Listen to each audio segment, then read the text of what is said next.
I'd like to state we are very impressed with this mock-up. Block 2 is about as different from Block 1 as Block 1 was from Gemini. There's quite a difference in the two vehicles. Block 2 is the basic manned Apollo configuration. This is Captain Schirra, mission commander of the first manned flight.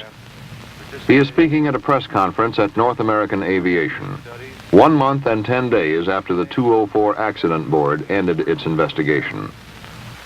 To attain the confidence that we need again to fly a manned spacecraft.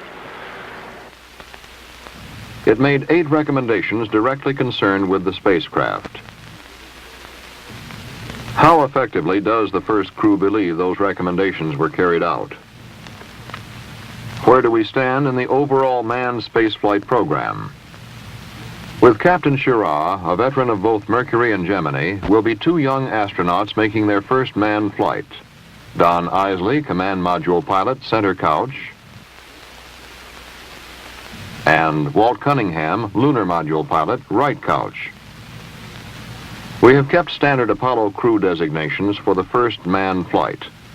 But without a lunar module, we have to make some changes in crew responsibilities. Of course, the mission commander bears full crew responsibility on this and all Apollo flights. However, the command module pilot now becomes the guidance and navigation expert. He will also handle any rendezvous procedures included in the mission. Since there is no lunar module, the right couch pilot, Walt Cunningham, will be the expert on all spacecraft systems. I think it's appropriate that we at least identify some of these changes to you that are in this mock-up. I'd like now to have demonstrated to you by Don Isley, who is our center couch man, demonstrate the hatch itself. I'd like to call attention to the new hatch design. We now have a hatch which is hinged to the spacecraft, and it seals on the outside rather than from the inside. When the hatch is closed, these dogs go over center and pull the hatch down against the outer seal and form a seal. That way, if there is any pressure buildup inside and you had to get the hatch open in a hurry, there's a quick release device which pulls these dogs back and lets the hatch swing open very quickly. It's very similar to the Gemini hatch design, and we find this is much superior to operationally, and it's also a lot safer than the old design, which was sealed from the inside with hatch panels that had to be installed from the interior. We can open the hatch, I'd say, within 2 or 3 seconds. Now, getting all 3 men out is the timeline, and that's the kind of thing that we practice. Captain Schirra, what kind of timeline are you looking at for getting the crew out of the spacecraft, including hatch opening and egress? I'd say we could, with the help of the external crew, get out in 15 or 25 seconds.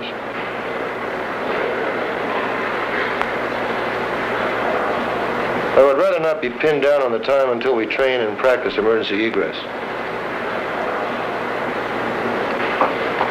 In addition to the hatch design, major changes have been made in the spacecraft interior. The wiring, electronic boxes, and plumbing runs are covered by protective panels. Stowage space is used more economically, and all flammable materials such as paper checklists, meteorite garments, even tissue containers are now stowed in hard metal containers. Tom Stafford, mission commander of the backup crew, a crew familiar to us from Gemini.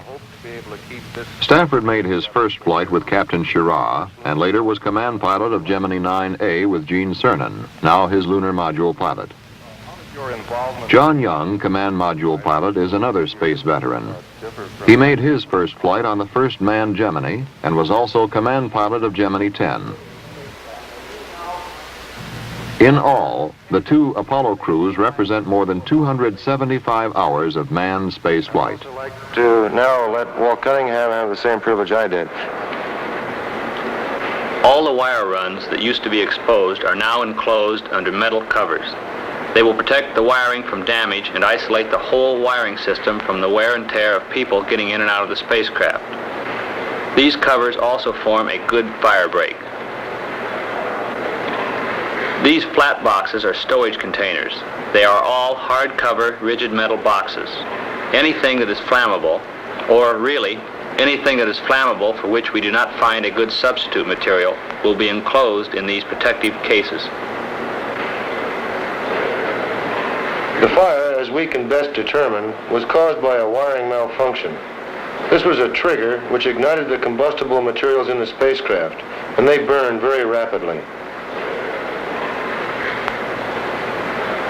Those materials have been almost completely removed. We have a very large list of substitute materials that are being developed daily to replace them. Some obviously flammable materials remain. They include, of course, the 3 crewmen themselves, and they eat food that is combustible. As a result, the food and the crew will be packaged more carefully. The suit we will be wearing will not be flammable. So if we remove all the triggers that we can possibly remove, and if we remove all the combustibles that we possibly can, and encase the combustibles that we must have in non-flammable material, there should be no cause for anything to burn, even in a pure oxygen environment. We have retained the 100% oxygen environment as a basic life support system for Apollo. The spacecraft will be purged to a 5 psi level in orbit. However, we have added the capability of employing a 2-gas system on the launch pad if it should seem feasible at a later time. The spacecraft has gone through some changes in systems as well. One of the changes in the systems is to accommodate the spacecraft to be launched with air or nitrogen and then purged in orbit to have a pure oxygen environment. Now in orbit, this would be approximately a 5 psi oxygen environment, not 16 to 19 psi as we see on the launch pad. And there is a tremendous difference in the flammability characteristics of materials at this lower pressure. Question here. Can you relate the complexity and the preparations for this mission to the complexity and preparations for Gemini and Mercury? Training for the first flight is about 2.5 times as complex as it was for some of the latter phases of the Gemini missions. Training-wise, I think the crew will be in good shape. For example, I think we're going to be a lot better for this first Apollo flight than Gus and I were, getting ready for Gemini 3, the first manned Gemini, because there will be more simulators available. The Flight Crew Support Division, MSC, has 3 Apollo simulators at the Kennedy Space Center and 7 at the Manned Spacecraft Center. Where Gemini required 1 basic mission simulator, Apollo needs 2 separate pieces of hardware to simulate a complete mission: the Lunar Module Simulator and the Command Module Simulator. This follows from the 2 spacecraft phases of the mission. The Command Module Simulator realistically duplicates flight hardware. The crew area contains active controls, switches, and instruments. It also presents visual displays through the spacecraft window of the lunar module, Earth scenes, lunar scenes, star fields, and so forth. Looking at the simulator from the outside, the displays bulk very large, and sometimes the astronauts call them the boxcars. A digital computer complex programs the simulation. An instructor directs crew training at a console, which duplicates the instruments and displays of the Command Module Simulator. The instructor can insert given mission phases from his station and repeat that phase immediately for review training should he or the crew feel this would be desirable. The Lunar Module Simulator, which fills in mission phases unavailable in the Command Module Simulator, follows a like pattern. There is the simulator itself and displays such as star scenes and lunar surface scenes. It is also furnished with an instructor's console, computer, and equipment racks. To the left of the simulator is a three-dimensional mosaic of the moon surface. Through closed-circuit television, it presents typical lunar landing displays marked by craters, mounds, and boulders. The mosaic gives the astronaut a realistic feel for his final landing approach. Lunar module motion is simulated by moving the map up and down for vertical motion. A camera on a dolly track provides lateral movement. Lights around the camera lens simulate lunar lighting conditions.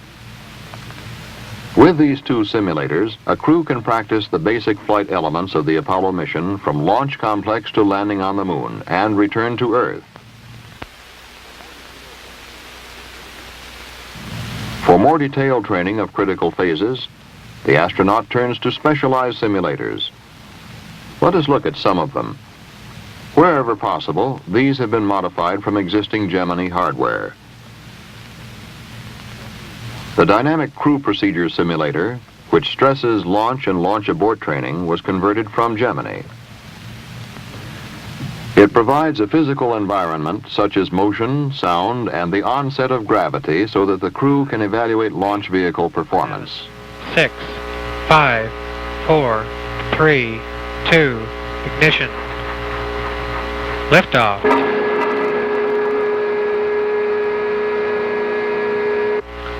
Apollo 7, be advised you have pressurization problems in the J2. Stand by for possible abort situation.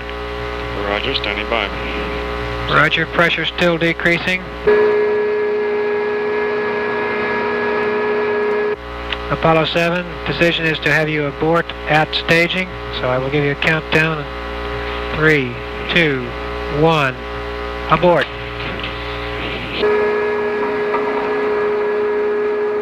With such training, Captain Schirra was able to react immediately to the shutdown of Gemini 6 on the launch pad. This is the old target and docking simulator as used by Gemini crews. Range, if you're ready, I'll reset. It has undergone a facelifting, substituting the Apollo Command Module and Lunar Module stations for the Gemini and the Agena target vehicle. At this point, you should slow your closing velocity to approximately 1/10 to 3/10 of a foot per second. Okay, is this the recommended docking velocity? That's correct. Okay, I have indications of all latches. Probe should be retracting. Okay, it seems to be. Okay, that's it. And then you can back it on out again. Okay, fine. Okay, I'm releasing. All right. In your in conditions, you had a 90-degree pitch down, a degree yaw right, 0 roll. You're offset a little to the left laterally. That's probably why you had the yaw right in there. You're lined up vertically. Contact velocity is 1/10 of a foot per second. Okay, fine. EVA training centers around two complementary simulators, the Water Immersion Facility and POGO, a partial gravity simulator. The value of underwater training as realistic simulation of weightlessness for study of space tasks was borne out by Buzz Aldrin during Gemini 12 EVA.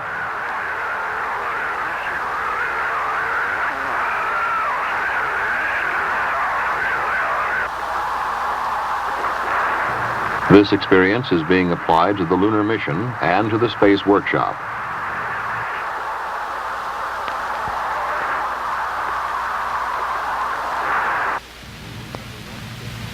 But the astronaut on the moon will work under 1/6 Earth gravity, setting up scientific experiments and gathering geologic samples.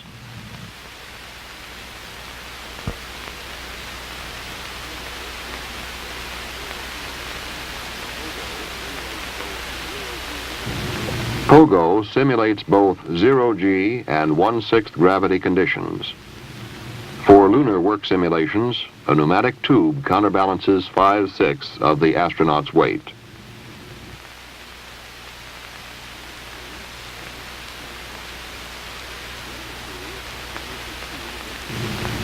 Gemini crews had the use of two mission simulators, one at Kennedy Space Center, one at MSC. These have been combined into a single Apollo Procedures Development Simulator. It has two crew stations, one command module, one lunar module. In them, the astronaut can practice specific flight elements of the mission, such as thrust maneuvers, star sighting, and so forth. However, the sheer number and complexity of Apollo simulators and related equipment has strained existing facilities. Ground was broken in February on a new flight crew support building to be completed in 12 months. It will house the Procedures Development Simulator with a new computer complex to increase the depth of training. But this is looking a little to the future. For the present, all simulators needed to support the first manned Apollo mission are man-rated and operational. The slow details, the hundreds of hours of simulator training have begun. Progress in Apollo support was exhibited by the Real-Time Computer Complex, RTCC. The older 7094 computer, which supported Gemini ably, had reached the end of its growth potential. It had been modified to the fullest extent and was operating at capacity.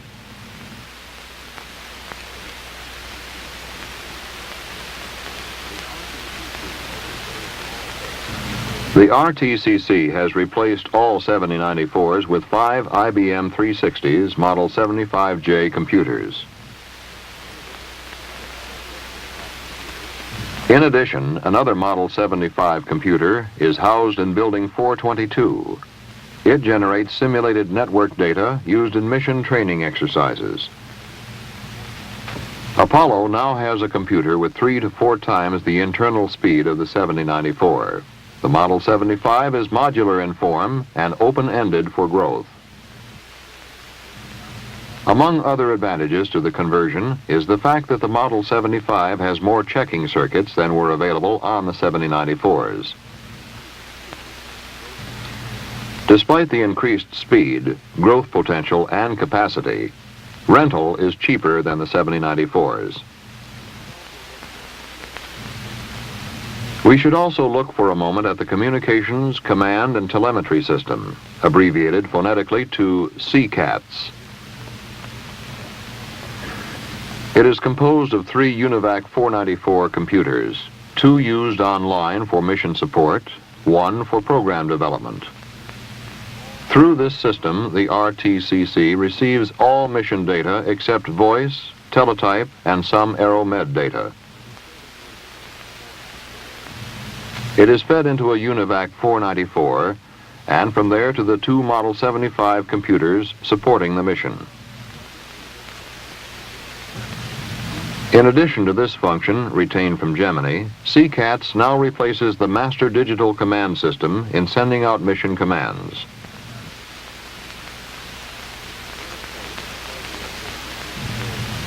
Let us say that the flight director at Mission Control Center wishes to send a command to the spacecraft onboard computer. The information goes from his console to CCATS, which encodes the message.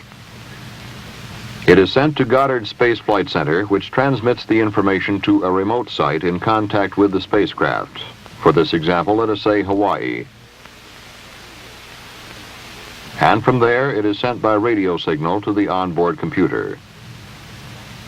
With the older system, we could only command 1 site at a time, which meant commanding only 1 spacecraft, manned or unmanned. With CCATS, we can command 4 sites simultaneously.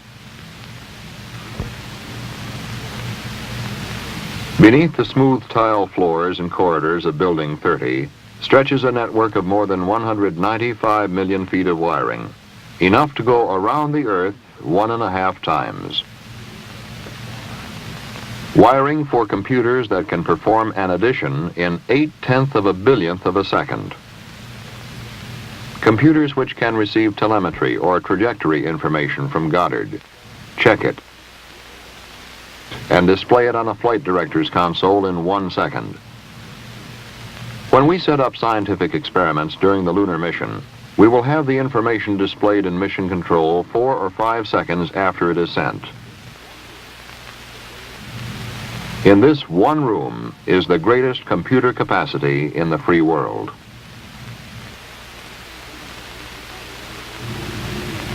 7 days before the end of the report period, the Lunar Receiving Laboratory was opened.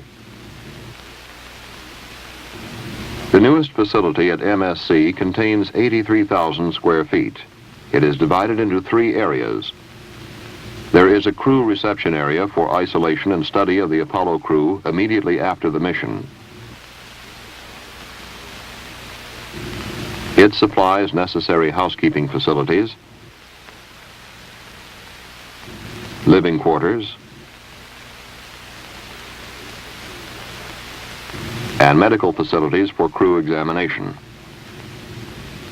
Sample Operations provides for preliminary investigation of lunar samples, including physical chemical tests, gas analysis, and radiation counting. Both these areas are in quarantine isolation.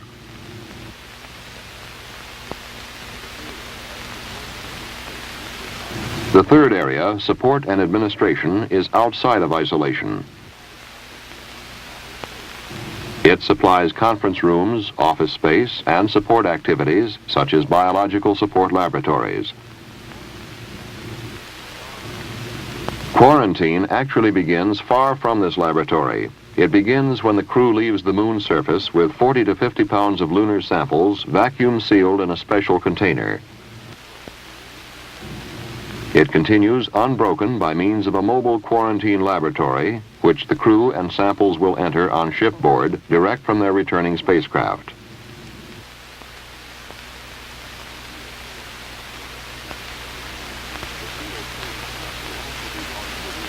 The sealed spacecraft will also be brought to the Lunar Receiving Lab and housed in this room, which is normally opened to the outside.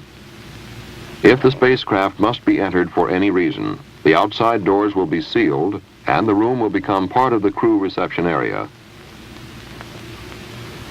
Lunar samples must be protected against Earth contamination, and the crew will be observed by doctors for the remote possibility of lunar contamination.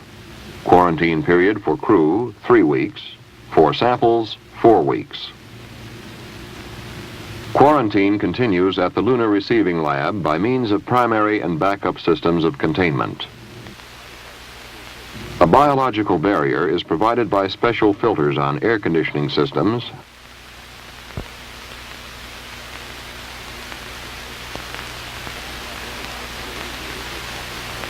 and by airlocks irradiated with ultraviolet light, by special sealing of floors and walls, and by sample cabinets, and by other means. 50 feet below the ground is a radiation laboratory, part of the sample operations area. As soon as possible, a radiation count will be made of the samples to assure us that very short-lived isotopes are identified and not lost. The laboratory is put underground to shield out cosmic radiation. Extreme care is taken to obtain a true count of activity of the samples. For example, radon, a radioactive gas, is present in the atmosphere in minute quantities. It will be filtered out by the air conditioning system.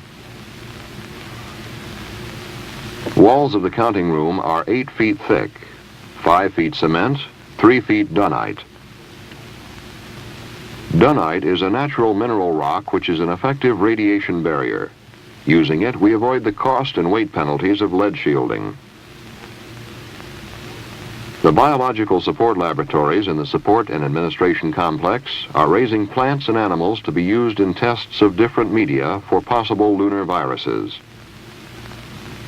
Cultures will be prepared in the support laboratories, sterilized, and sent within the quarantine barrier of sample operations for testing.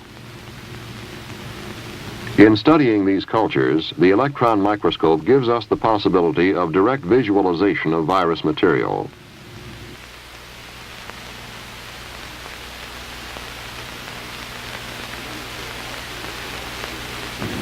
Preliminary analyses will also be made to classify and catalog the samples at the laboratory and to identify the elements present. As soon as possible, the samples will be distributed to scientists for study in their own laboratories. Distinguished scientists will concentrate in their specialty areas. studies will continue for years.